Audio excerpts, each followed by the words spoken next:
একদিন তুমি বলতে আমার অচৈতন্য দেহটা মাঝে মাঝে তোমার এই ঘরে রাত কাটাতে আসে।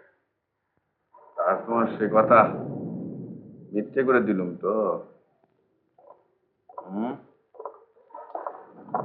অবশ্য আজও তুমি বলতে পারো যে ফুলসজ্জের রাত্রের মতো আজও তোমার গা বমি বমি করছে। মদের গন্ধ আমার সহ্য হয়ে গেছে। কিন্তু তোমার এরকম মুখ ফিরিয়ে থাকা দেখে তো সে কথা মনে হচ্ছে না। কি করলে মনে হবে যা আজ বৃষ্টির জন্য আপনি বাইরে হারালেন তাই আমার কাছ থেকে পেলে? মাধব দত্ত বাড়ির বউ আর বাইরের মেয়ে ছেলেদের এক নজরে দেখে না।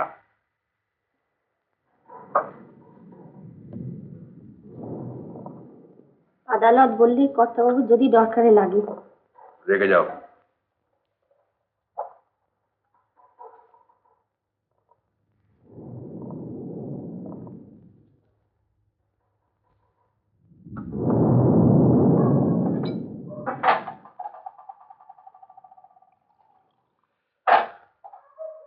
ভেবেছিলাম এখন আর খাবো না, কিন্তু ওই যে বললে মদের গন্ধ তোমার সহ্য হয়ে গেছে।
সৌরভী, সৌরভী, আজ ধোপা এসেছিল। রানীমার ঘরে অন্য পুরুষের রুমাল আসে কোত্থেকে? হ্যাঁ, আজ ধোপা এসেছিল। আগে হ্যাঁ বাবু, বিকালে এসেছিল। শোনো, কাল থেকে ওই বাড়ির ধোপা আর রানীমার ধোপা আলাদা করে দেবে, বুঝতে পেরেছো?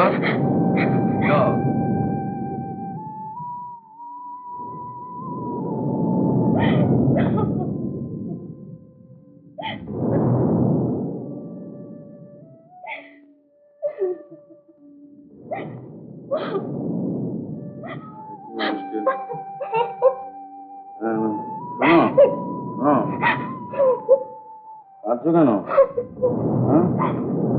তুমি কাঁদছো কেন? দেখি দেখি মুখটা দেখি, মুখটা দেখি, মুখটা দেখি, দেখি না।